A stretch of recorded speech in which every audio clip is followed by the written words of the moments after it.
Item ಯಾವುದೇ ಇರಲಿ try ಮಾಡಿ ಆಚಿ ಚಿಕನ್ ಮಸಾಲಾ. ಒಂದು ವಾರದಲ್ಲಿ ಸಂಪುಟ ವಿಸ್ತರಣೆ ಫಿಕ್ಸ್. ಸಿಎಂ ಡಿಕೆ ಶಿವಕುಮಾರ್ಗೆ ಕೊನೆಗೂ ಬಂತು ಬುಲಾವ್. ಜುಲೈ 17ಕ್ಕೆ ಲಿಸ್ಟ್ ಸಮೇತ ದೆಹಲಿಗೆ ಡಿಕೆ ಶಿವಕುಮಾರ್ ಪ್ರಯಾಣ ಬೆಳೆಸಲಿದ್ದಾರೆ.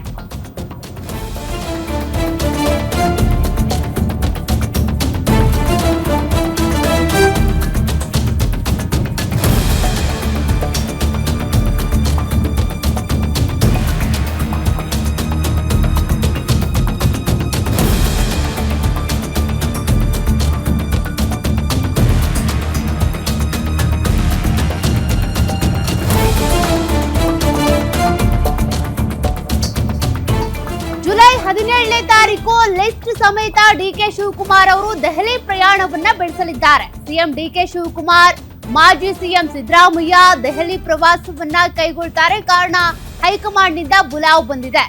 ಜುಲೈ 18ಕ್ಕೆ ಹೈಕಮಾಂಡ್ ನಾಯಕರ ಜೊತೆ ಸಿಎಂ ಚರ್ಚೆ ಮಾಡಲಿದ್ದಾರೆ. ಸಂಪುಟ ವಿಸ್ತರಣೆ ಸಂಬಂಧ ರಾಹುಲ್ ಗಾಂಧಿ ಜೊತೆ ಚರ್ಚೆ ಮಾಡ್ತಾರೆ. ಕ್ಯಾಬಿನೆಟ್ ಬಗ್ಗೆ ಚರ್ಚಿಸೋದಕ್ಕೆ ಸಮಯ ನೀಡಿರುವಂತ ರಾಹುಲ್ ಗಾಂಧಿ ಕೆಪಿಸಿಸಿ ಅಧ್ಯಕ್ಷ ಬಿಕೆ ಹರಿಪ್ರಸಾದ್ಗೂ ಕೂಡ ಬುಲಾವ್ ನೀಡೋ ಸಾಧ್ಯತೆ ಇದೆ.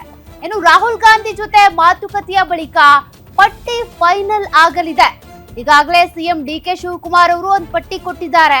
ಮಾಜಿ ಮುಖ್ಯಮಂತ್ರಿ ಸಿದ್ದರಾಮಯ್ಯನವರು ಕೂಡ ಪಟ್ಟಿ ಕೊಟ್ಟಿದ್ದಾರೆ. ಮತ್ತೊಂದ್ ಕಡೆ ಎಐಸಿಸಿ ಅಧ್ಯಕ್ಷ ಮಲ್ಲಿಕಾರ್ಜುನ್ ಖರ್ಗೆ ಅವರದ್ದು ಪಟ್ಟಿ ಇದೆ. ಹೀಗೆ ಅನೇಕ ಪಟ್ಟಿಗಳಿವೆ. ಬಟ್ ಫೈನಲ್ ಆಗಿ ಯಾವ ಪಟ್ಟಿಯನ್ನ ಸಿದ್ಧ ಮಾಡಿ ಸಚಿವ ಸಂಪುಟಕ್ಕೆ ಸೇರಿಸಲಾಗುತ್ತೆ, ಯಾರಿಗೆ ಹಾಗಾದ್ರೆ ಸಚಿವ ಸ್ಥಾನದಿಂದ ಕೊಕ್ಕಂತ. ಈ ಹಿಂದೆ ಸಿದ್ದರಾಮಯ್ಯನವರ ಸಂಪುಟದಲ್ಲಿ ಇದ್ದವರು ಯಾರು ಕಂಟಿನ್ಯೂ ಆಗಬಹುದು ಡಿಕೆ ಶಿವಕುಮಾರ್ ಸಂಪುಟದಲ್ಲಿ, ಯಾರಿಗೆ ಹೊಸದಾಗಿ ಸಚಿವ ಸ್ಥಾನ ಸಿಗಬಹುದು, ಆ ಎಲ್ಲಾ ಪ್ರಶ್ನೆಗಳಿಗೂ ಕೂಡ ಜುಲೈ 18ನೇ ತಾರೀಕು ಒಂದು ನಿಚ್ಚಳವಾದ ಉತ್ತರ ಸಿಗಬಹುದು ಅನ್ನುವಂತ ಸಾಧ್ಯತೆ ಇದೆ. ನೋಡಿ, 2ನೇ ಲಿಸ್ಟ್ ನಲ್ಲಿ ಯಾರೆಲ್ಲ ಇದ್ದಾರೆ ಅನ್ನೋದ್ರ ಬಗ್ಗೆ ಸಂಭವನೀಯ ಪಟ್ಟಿಯನ್ನ ನೀವು ಗಮನಿಸ್ತಾ ಇದ್ದೀರಿ. ಯಾರ್ಯಾರ ಹೆಸರು ಇದೆ ಅಂತ ಈಗಾಗಲೇ ಸಿದ್ದರಾಮಯ್ಯನವರ ಪಟ್ಟಿ, ಡಿಕೆ ಶಿವಕುಮಾರ್ ಅವರಲ್ಲಿ ಕೊಟ್ಟಿರುವಂತಹ ಪಟ್ಟಿ, ಎಐಸಿಸಿ ಅಧ್ಯಕ್ಷ ಮಲ್ಲಿಕಾರ್ಜುನ್ ಖರ್ಗೆ ಅವರು ಕೊಟ್ಟಿರುವಂತಹ ಪಟ್ಟಿ, ಆ ಪಟ್ಟಿಯಲ್ಲಿ ಸಂಭವನೀಯವಾಗಿ ಇರುವಂತಹ ಹೆಸರುಗಳನ್ನ ನೀವು ಗಮನಿಸ್ತಾ ಇದ್ರಿ. 2ನೇ ಲಿಸ್ಟ್ ನಲ್ಲಿ ಯಾರು ಇರಬಹುದು, ಯಾರಿಗೆ ಮಣೆ ಹಾಕಬಹುದು ಅಂತ. ಇಲ್ಲಿ ಒಂದು ಅನುಭವದ ಆಧಾರದ ಮೇಲೆ, ಮತ್ತೊಂದು ಅವರ ವಯಸ್ಸು 50 ವರ್ಷದೊಳಗಿನವ್ರನ್ನ ಸಂಪುಟಕ್ಕೆ ಸೇರಿಸ್ಕೊಳ್ಳಿ ಅಂತ ಈಗಾಗಲೇ ರಾಹುಲ್ ಗಾಂಧಿ ಅವರು ಹೇಳಿರೋದು. ಮತ್ತೆ ಅದೇ ರೀತಿಯಾಗಿ ಹೊಸ ಶಾಸಕರಿಗೆ ಚೆನ್ನಾಗಿ ಕೆಲಸ ಮಾಡ್ಕೊಂಡು ಹೋಗೋರಿಗೆ ಅಂತವರಿಗೆ ಮಣೆ ಹಾಕಬೇಕು ಅಂತ. ಈ ಹಿಂದೆ ಸಚಿವರಾಗಿದ್ದಂತ ಸಂದರ್ಭದಲ್ಲಿ ಯಾರ ಕಾರ್ಯವೈಖರಿ ಸರಿ ಇರ್ಲಿಲ್ವೋ ಅವರನ್ನ ಸಂಪುಟದಿಂದ ಕಿಕ್ಔಟ್ ಮಾಡಬೇಕು. ಈ ರೀತಿಯ ಎಲ್ಲಾ ಚರ್ಚೆಗಳು ಕೂಡ ಆಗಿದೆ. ಮತ್ತೆ ಈ ಹಿಂದೆ ಸಚಿವರಾಗಿದ್ರಲ್ಲ, ಅವರ ರಿಪೋರ್ಟ್ ಕಾರ್ಡ್ ಕೂಡ ಹೈಕಮಾಂಡ್ ಕೈ ಸೇರಿದೆ. ಇದೆಲ್ಲವನ್ನ ಆಧಾರವಾಗಿಟ್ಕೊಂಡು ಯಾರಿಗೆ ಸಚಿವ ಸ್ಥಾನ ಕೊಟ್ರೆ ಒಳಿತು, ಯಾರಿಗೆ ಕೊಡದೇ ಇದ್ರೆ ಬೆಟರ್, ಇದೆಲ್ಲವನ್ನು ಅಳೆದು ತೂಗಿ ಹೈಕಮಾಂಡ್ ಡಿಕೆ ಶಿವಕುಮಾರ್ ಅವರ ಸಚಿವ ಸಂಪುಟವನ್ನ ರೆಡಿ ಮಾಡಿ ಕೊಡ್ಲಿದೆ. ಹಾಗಾಗಿ ಈಗ ಯಾರಿಗೆ ಸಚಿವ ಸ್ಥಾನ ಸಿಗಬಹುದು, ಯಾರಿಗೆ ಮಿಸ್ ಆಗಬಹುದು ಅನ್ನುವಂತ ಒಂದು ಪ್ರಶ್ನೆ ಇದ್ದೇ ಇದೆ. ಇನ್ನು ಅನೇಕರು ಏನು ಅಂದ್ರೆ 2-3 ಬಾರಿ ಶಾಸಕರಾಗಿದ್ರು ಕೂಡ ಸಚಿವ ಸ್ಥಾನ ಸಿಗದೆ ವಂಚಿತರಾದವರು ಇದ್ದಾರೆ. ಅವ್ರು ನಮಗೆ ಸ್ಥಾನ ಸಿಗುತ್ತೆ ಅಂತ ಕಾಯ್ತಿದ್ದಾರೆ. ಬಟ್ ವಯಸ್ಸಿನ ಆಧಾರದ ಮೇಲೆ ಅವ್ರಿಗೆ ಸಿಗದೇನೂ ಇರಬಹುದು. ಕೆಲವರು ಹಿರಿಯರ ಮಾರ್ಗದರ್ಶನ ಬೇಕು ಅನ್ನುವಂತ ಕಾರಣಕ್ಕೆ ಕೆಲವರಿಗೆ ಕೆಲಸ ಚೆನ್ನಾಗಿ ಮಾಡ್ಕೊಂಡು ಹೋಗಿರೋರಿಗೆ, ಅಥವಾ ಸಿದ್ದರಾಮಯ್ಯನವರ ಬಣದಲ್ಲಿರೋರಿಗೆ, ಅಥವಾ ಡಿಕೆ ಶಿವಕುಮಾರ್ ಬಣದಲ್ಲಿರೋರಿಗೆ, ಅಥವಾ ಹೈಕಮಾಂಡ್ ಯಾರನ್ನ ಗುರುತಿಸುತ್ತೆ ಅಂತ ಹಿರಿಯರಿಗೆ ಸಿಗಬಹುದು. ಹಾಗಾಗಿ ಯಾರಿಗೆ ಜಾಕ್ಪಾಟ್ ಹೊಡೆಯುತ್ತೆ, ಆ ಜಾಕ್ಪಾಟ್ ಯಾವಾಗ ಹೊಡೆಯುತ್ತೆ ಅನ್ನುವಂತ ಒಂದು ಪ್ರಶ್ನೆ ಇದೆ. 17ನೇ ತಾರೀಕು ಹಾಗಾದ್ರೆ ಲಿಸ್ಟ್ ಫೈನಲ್ ಆಗುತ್ತಾ? 18ಕ್ಕೆ ಎಲ್ಲವೂ ಕೂಡ ಸಚಿವ ಸಂಪುಟ ವಿಸ್ತರಣೆ ಆಗ್ಬಿಡುತ್ತಾ ಅಂತ. ಯಾಕೆಂದ್ರೆ ಇತ್ತೀಚೆಗಷ್ಟೇ ಒಂದು ಚರ್ಚೆ ಇತ್ತು, ಆಷಾಢ ಮಾಸದಲ್ಲಿ ಯಾವುದಕ್ಕೂ ಕೈ ಹಾಕೋದ್ ಬೇಡ, ಸಚಿವ ಸಂಪುಟಕ್ಕೂ ಕೂಡ ಆ ರಚನೆ ಮಾಡೋದಕ್ಕೂ ಕೈ ಹಾಕೋದ್ ಬೇಡ ಅನ್ನುವಂತ ಚರ್ಚೆ ಇತ್ತು. ಹಾಗಾಗಿ ತುಂಬಾ ಡಿಲೇ ಆದ್ರೂ ಕಷ್ಟ ಅನ್ನುವಂತ ಕಾರಣಕ್ಕೆ ಏನಾದ್ರೂ 17ನೇ ತಾರೀಕಿಗೆ ಪಟ್ಟಿ ಸಮೇತ ಡಿಕೆ ಶಿವಕುಮಾರ್, ಸಿದ್ದರಾಮಯ್ಯ, ಬಿಕೆ ಹರಿಪ್ರಸಾದ್ ಅವ್ರನ್ನು ಕರೆಯೋ ಸಾಧ್ಯತೆ ಇದೆ. ದೆಹಲಿಗೆ ಹೋದ್ರು ಅಂತ ಅಂದ್ರೆ ತದನಂತರದಲ್ಲಿ ಎಲ್ಲವನ್ನು ಅಳೆದು ತೂಗಿ ಯಾರಿಗೆ ಸಚಿವ ಸ್ಥಾನ ಕೊಡಬಹುದು ಅದೆಲ್ಲವೂ ಕೂಡ ಡಿಸೈಡ್ ಆಗಬಹುದೇನು. ಯಾಕೆಂದ್ರೆ ತುಂಬಾ ಡಿಲೇ ಆಗೋಯ್ತು. ಇಲಾಖೆಗಳಿಗೀಗ 20 ಸಚಿವರನ್ನ ಮಾಡಬೇಕು. ಅನೇಕ ಇಲಾಖೆಗಳಿಗೆ ಸಚಿವರಿಲ್ಲದೆ ಸಮಸ್ಯೆ ಆಗ್ತಿದೆ. ಆ ಸಮಸ್ಯೆಗಳನ್ನ ಯಾರ ಹತ್ರ ಹೇಳ್ಕೊಳ್ಬೇಕು ಶಾಸಕರು ಹೋಗಿ. ಹಾಗಾಗಿ ಕೆಲವೊಂದು 4-5 ಜಿಲ್ಲೆಗಳಿಗೆ ಒಬ್ಬೊಬ್ಬರೇ ಉಸ್ತುವಾರಿ ಆಗ್ಬಿಟ್ಟಿದ್ದಾರೆ. ಇವೆಲ್ಲ ಸಮಸ್ಯೆಗಳಿಗೂ ಉತ್ತರ ಅಂದ್ರೆ ಸಚಿವ ಸಂಪುಟ ವಿಸ್ತರಣೆ ಮಾಡೋದು.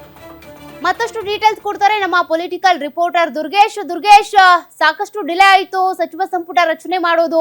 17ನೇ ತಾರೀಕು ಏನಾದರೂ ಫೈನಲ್ ಆಗುತ್ತಾ? 18ಕ್ಕೆ ಸಚಿವ ಸಂಪುಟ ರಚನೆ ಆಗಬಹುದಾ?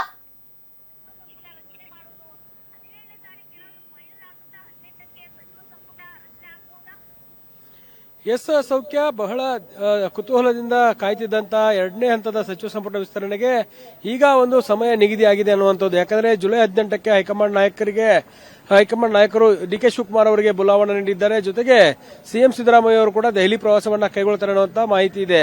ಹೀಗಾಗಿ ಜುಲೈ 17ಕ್ಕೆ ಡಿ ಕೆ ಶಿವಕುಮಾರ್, ಮಾಜಿ ಸಿಎಂ ಸಿದ್ದರಾಮಯ್ಯ ದೆಹಲಿ ಪ್ರವಾಸವನ್ನ ಕೈಗೊಂಡ್ರೆ 18ಕ್ಕೆ ಹೈಕಮಾಂಡ್ ನಾಯಕರ ಜೊತೆಗೆ ಮಾತುಕತೆ ಮಾಡೋದಕ್ಕೆ ಮುಂದಾಗಲಿದ್ದಾರೆ. ಪ್ರಮುಖವಾಗಿ ರಾಹುಲ್ ಗಾಂಧಿ ಅವರನ್ನ ಭೇಟಿ ಮಾಡಿ ಸಚಿವ ಸಂಪುಟದಲ್ಲಿ ಯಾರಿಗೆಲ್ಲ ಅವಕಾಶ ಮಾಡಿಕೊಡ್ಬೇಕು ಅನ್ನುವಂತ ಚರ್ಚೆ ಆಗುವಂತದ್ದು.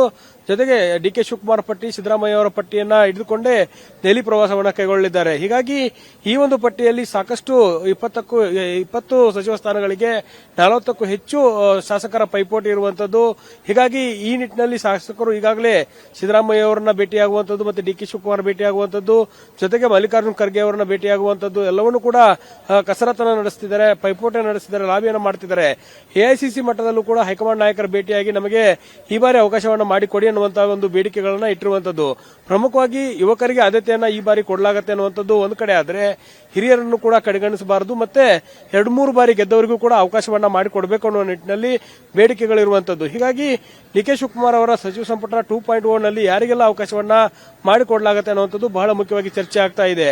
ಡಿ ಕೆ ಶಿವಕುಮಾರ್ ಅವರು ಈ ಬಾರಿ ತಮ್ಮ ಒಂದು ಪಟ್ಟಿಯಲ್ಲಿ ಸಾಕಷ್ಟು ಯುವಕರಿಗೆ ಆದ್ಯತೆಯನ್ನ ಕೊಡ್ತಾರೆ ಅನ್ನುವಂಥದ್ದು ಒಂದು ಕಡೆ ಆದ್ರೆ, ಹಿಂದೆ ಅಂದ್ರೆ ಡಿ ಕೆ ಶಿವಕುಮಾರ್ ಸಿಎಂ ಆಗುವಂತಹ ಸಂದರ್ಭದಲ್ಲಿ ಸಿದ್ದರಾಮಯ್ಯ ಅವರ ಅತ್ಯಾಪ್ತರಿಗೆ ಒಂದಿಷ್ಟು ಅವಕಾಶವನ್ನ ಮಾಡಿಕೊಡಲಾಗಿತ್ತು ಅನ್ನುವಂತ ಮಾತಿದೆ. ಹೀಗಾಗಿ ಈ ಬಾರಿ ಡಿ ಕೆ ಶಿವಕುಮಾರ್ ಅವರು ಯಾರ ಹೆಸರು ಹೇಳ್ತಾರೆ, ಯಾರೆಲ್ಲ ಹೆಸರನ್ನ ಪಟ್ಟಿಯಲ್ಲಿ ಕೊಡ್ತಾರೆ ಅವರಿಗೆ ಅವಕಾಶ ಸಿಗುತ್ತೆ ಅನ್ನುವಂಥದ್ದು ಇದೆ.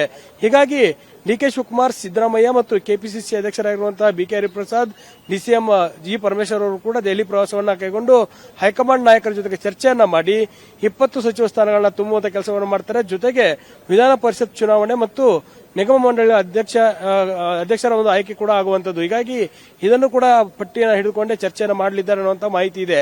ಹೀಗಾಗಿ ಸಚಿವ ಸಂಪುಟ ವಿಸ್ತರಣೆ, ವಿಧಾನ ಪರಿಷತ್ ಚುನಾವಣೆ ಮತ್ತು ನಿಗಮ ಮಂಡಳಿಗಳ ಆಯ್ಕೆ ಪ್ರಕ್ರಿಯೆ ಇದೆಲ್ಲದಕ್ಕೂ ಕೂಡ ಹೈಕಮಾಂಡ್ ನಾಯಕರು ಗ್ರೀನ್ ಸಿಗ್ನಲ್ ಕೊಟ್ಟಿದೆ. ಆದ್ರೆ ಇನ್ನು 18ಕ್ಕೆ ಪ್ರವಾಸವನ್ನು ಕೈಗೊಂಡು 20ರೊಳಗೆ ಅಂದ್ರೆ ಈ ಒಂದು ವಾರದಲ್ಲಿ ಸಚಿವ ಸಂಪುಟ ವಿಸ್ತರಣೆಯ ಒಂದು ಪ್ರಕ್ರಿಯೆ ಮುಗಿಯಲಿದೆ ಅನ್ನುವಂತ ಮಾಹಿತಿಗಳಿರುವಂತದ್ದು. ಸೌಖ್ಯ. Okay, thank you Durgesh ಡೀಟೇಲ್ಸ್ಗೆ.